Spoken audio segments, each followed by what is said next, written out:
Greetings. Let me first begin this video by wishing a happy Pascha, a happy Easter to anyone who's celebrating tomorrow and to anyone who's celebrating next Sunday. So again, happy Pascha, happy Easter, Melkam Fasika, Rehus Ba'al Fasika. Happy Easter, happy Pascha.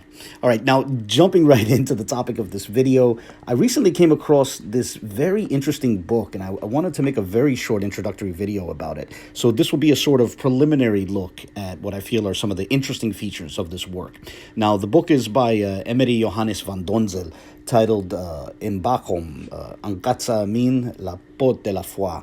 And in this work, van Donzel provides the text of a 16th century Ge'ez polemic against Islam, authored by a former Muslim who had converted to Ethiopian Orthodox Christianity and went on to become a monk, and apparently a very highly esteemed and highly ranked monk. And that author was, as the name appears in the title, that author was known as Enbaqom, and his work is titled Anqaṣa Amin, or the Gate of Faith. And in addition to the Ge'ez text, van Donzel also provides a translation and some elucidatory notes. Unfortunately for me, however, the translation is into French. I wish it were in English. I wish it was an English translation, as unfortunately I don't know French. I never studied French. Now, of course, I could slowly work my way through the French text, recognizing the words that it has in common with English or Italian, and looking up the words I don't know in a French dictionary and so on. But, I figured for all of that, I could just likewise just try to slowly work my way through the Ge'ez text instead. So I've started to slowly familiarize myself with the text, and in this video, I'd like to briefly share some of the portions which struck me as interesting. Now, perhaps in the future, as I become more familiar with the text, I might make another video, but until then, as I said, this will be a sort of preliminary introduction to the text, and some portions I personally found interesting. Now, the precise portions that I focus on might strike some as a bit random, but again, they're the portions which stood out for me, which I thought were interesting and worth sharing, right? So I want to start at the very beginning with the de facto basmala, which opens the work. Now, in past videos, those who are unfamiliar with the Ge'ez script have found it helpful if I transcribe the consonantal strings into corresponding Latin characters. So I'm going to do that, I'm going to do such for many of the words and phrases that we'll be looking at in this video. But let me be clear that the transcriptions only capture the consonants, not how they're vocalized. Now, the first three words are Basma Igzeb Her Shalus, which would translate to in the name of the Lord, the Trinity. Now, others might prefer to translate that something like in the name of the Triune Lord.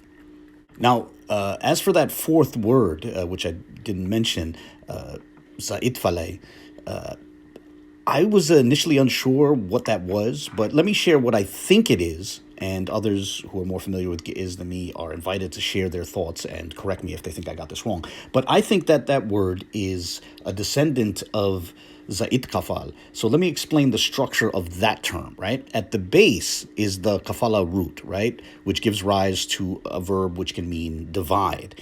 Now, admittedly, there's no kaf in the actual word that Enbaqom used, but I suspect that it may have dropped off or been absorbed through some sort of, process of evolution or something like that. Whatever the case, the verb that I'm proposing is rendered in a verb stem which is in the passive, right?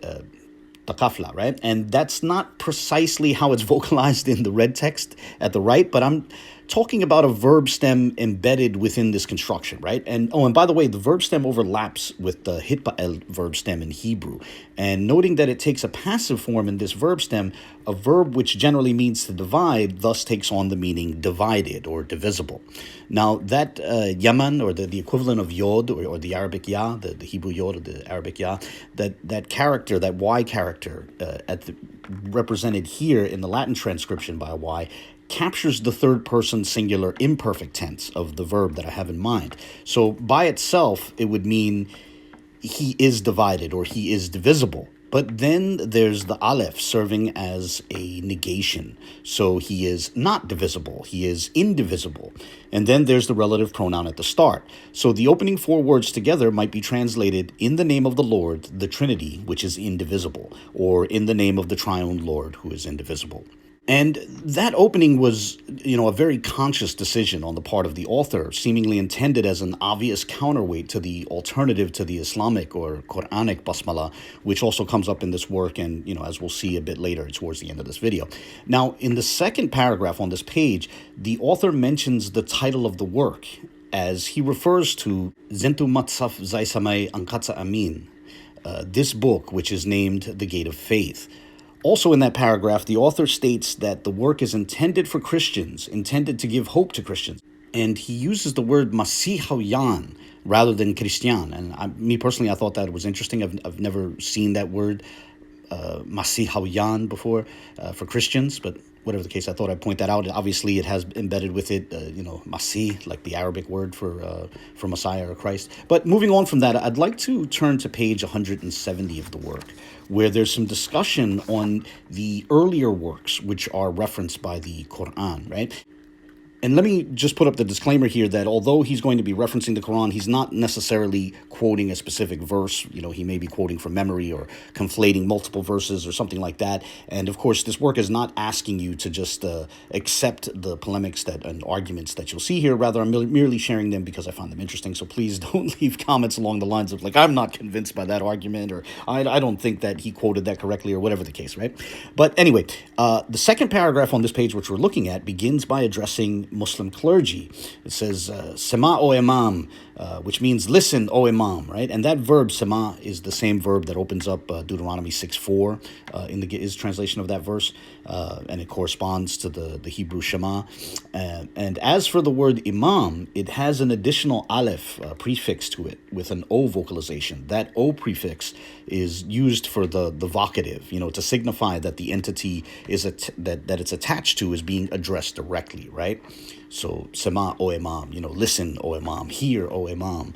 And then it goes on to say, Yible Korankumu kama igziab her yibe, which means, so it was saying, listen, O Imam, to what is said by your Quran, as the Lord said, and then it's going to, eventually we're going to get to what it's attributing to the Quran. But for here, I just want to note that it's challenging Muslim clergy to listen to what their own scripture says, and then it proceeds to quote or paraphrase the Quran. And before I get to the statement that it references from the Quran, I wanted to note the curious spelling of the word Quran. Rather than using like a standard qaf, it uses a que phoneme, right? And I'm not sure if maybe in the writer's usage that was intended to capture like a shorter U vocalization.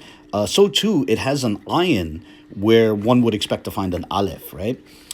Though that's perhaps a less controversial issue, as ayins and alephs often flip in Ge'ez text. But whatever the case, what I'm trying to convey is that I would have expected the Quran to be written more like this, that the word Quran to be written like this. Therefore, the alternative spelling, which we actually find in here, that's actually employed in this work, struck me as worth pointing out. It's interesting. But let's get to the statement that this work attributes to the Quran.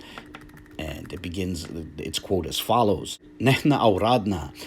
That first word, nehna, is the first person plural pronoun, like the Hebrew anachnu, and it's spelled the same as the corresponding Arabic nahnu, right? So nehna simply means we. And as for that second word, awradna, that's a verb. The root is warada, which gives rise to verbs meaning to go down or to descend. And that aleph at the start relates to the verb stem, like Arabic's fourth verb stem or the af'ala verb stem, So in this case, this is the causative form, right? And in this causative form, if the regular verb, the ground form, the root form means to descend or send or to go down, this causative form means to cause to descend or to send down. And then that last character at the end captures that the verb is rendered in the second person plural perfect tense. So awradna, we sent down, right?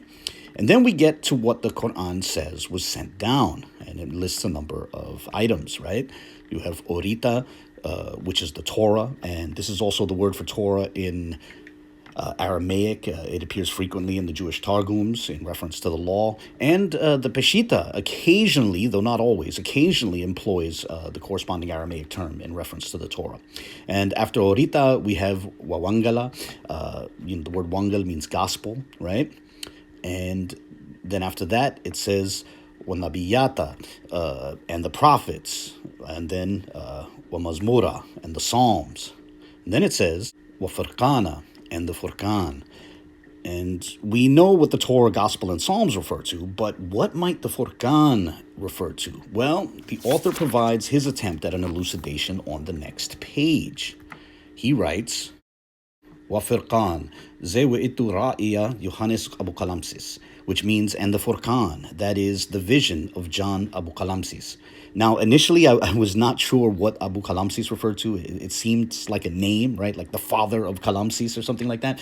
But I later found out that it's derived from the Greek word apocalypsis, right? And I actually had a humorous exchange with ChatGPT about that term, which I actually mentioned on Twitter, and I'll link to the relevant Twitter thread in the video description. But anyway, getting back to the text, according to the Anqaṣa Amin, the Quranic reference to the Furqan, or I guess there's multiple Quranic references to the Furqan, that those references are actually references to John's apocalypse, right? Which is to say the book of Revelation. Now, again, I'm not saying you're required to agree with that, but I thought that was an interesting take.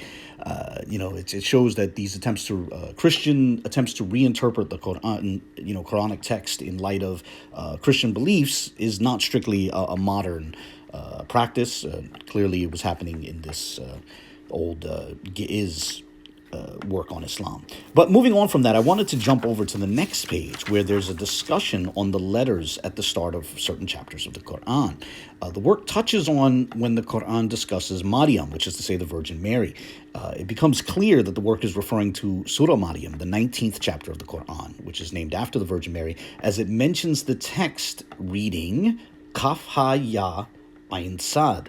Those are the Arabic letters which appear at the beginning of that chapter, the 19th chapter of the Quran. Now, no one knows the significance of that string of letters or the other mysterious strings of letters that start other chapters of the Quran, but the Anqaṣa Amin offers an interpretation of that, declaring Zabatarguamehu Christos Amlaki, that its translation is Christ, my God. And in an attempt to make a case for that proposal, the text continues, Wazewitu, and that is, at which point it proceeds to note the numerical value of each Arabic letter. And for those who don't recognize those symbols for the numbers, that's part of the Ge'ez system of numerals. And I guess I'll share a link to where you can see the full list. But then it proposes that the numerical value of the whole string of characters is 195, and that's correct. If you add up the numerical values of each letter, you get 195, which the author notes is equivalent to the Arabic phrase al-MaseeHee, which means the Messiah, my God. And just to be clear, the Ge'ez text highlighted on your screen right now is a transliteration of that Arabic phrase. It's an Arabic phrase written in Ge'ez characters, and then it proceeds to show how that phrase adds up to 195 as well.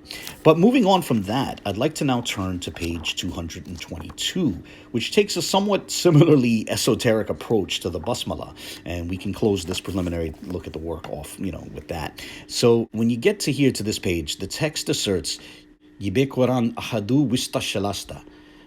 The Quran says one in the midst of three. And then it adds, Wabazni atayaka kama igziabher ahadu bamalakotu wa shalasta be'akalatihu. And in this it is conveyed, like the Lord is one in his divinity and three in its persons. And by the way, regarding that word malakot, it relates to the word amlak, which means God. And so malakot can also be translated as Godhead. Just a moment ago I translated it divinity. And anyway, in an attempt to draw support for this argument, Enbaqom, tries to build on it by referencing a certain Muslim scholar, which he calls Qadi el-Quda Birhanuddin. Now, that is yet another example of an Arabic phrase transliterated into Ge'ez characters. The phrase Qadi el-Quda means the judge of judges, or the chief judge, the grand judge. And this magistrate's name is Burhanuddin. Now, on a side note, It's worth pointing out that the author uses a dant, the Ge'ez equivalent of dal or dalet, to transliterate the Arabic dad. I suspect that this is because in the form of Ge'ez, which was employed by Enbaqom, the author of the Anqaṣa Amin, in his form of Ge'ez, the Ge'ez character, which would at least graphically correspond to the South Arabian dad, was more likely pronounced sa at the time, right? And this relates to a video that I have, an old video on the Farsi za and the Ge'ez tsapa, which I'll link to in the video description. As we're in the midst of Ramadan, and that can also relate to how the name of the month of this month of the Islamic calendar might be pronounced. But putting that aside, I ask that you forgive that segue, but I mainly just wanted to point out that that the approach to the dad, where they transliterate it with the dant instead, the equivalent of dal instead. And I also ask that you forgive me for presently not being able to go into greater detail about what this person, who this person was that's being quoted, or what precisely he said. You see, I don't know who the text is referring to, this Qadi al-Quda Burhanuddin. And as for what precisely he's quoted as saying, I must confess, I presently don't fully understand it. It seems to be something about having not only the Father, but so too the Word and the Holy Spirit. And apparently this ties back to an earlier statement in the paragraph, which read, Basma Igziabher Khabui Washawir, in the name of the Lord is something hidden and secret. So apparently the author has alluded to this sort of Trinitarian secret hidden within the name of God, and how this is somehow known by at least high-level Muslim scholars, right? And in the next paragraph, the author transliterates the Quranic basmala into Ge'ez characters, which would typically be Bismillah ar-Rahman ar-Rahim, though he adds conjunctions between the three titles. So I guess it would be Bismillah wa Rahman wa Rahim, right? But whatever the case, then he translates the basmala into Ge'ez. Zaba targwamehu basma igziabher mahari wa mustashal. That is, in its translation, in the name of the Lord, merciful and compassionate. And by the way, those last three words, igziabher mahari wa mustashal, those words are straight out of the Ge'ez translation of Exodus 34:6. And then Enbaqom continues, Nawa bazya shalastu asmat, behold, in this are three names. Samayo la'ab, igziabher. The name to the Father is igziabher, or Lord of the world. Wasamayo la'weld, mahari. And the name to the Son is mahari, or merciful. And then, as you might imagine, on the next page, it's explained that Mustashal refers to the Holy Spirit. So the overall argument of this portion of the text is that the basmala in the Quran corresponds to the triadic phrase in Exodus 34:6, which itself contains within it a hidden reference to the Trinity, and the author also implies that some high-level Muslim scholars are aware of this. And on that note, I'll close the book here and bring this video to a close. As I said at the beginning of this video, I only intended this as sort of a preliminary look at this work. It's going to take me some time to familiarize myself with the work in more detail, and maybe when I do, I'll make more videos on the subject. But for now, I hope you found this preliminary look interesting. And as always, I welcome any comments or questions or criticisms. As I like to say, I don't censor anyone here, so feel free to share your thoughts, whether positive or negative. And as always, God bless. And of course, again, happy Easter, happy Pascha. God bless.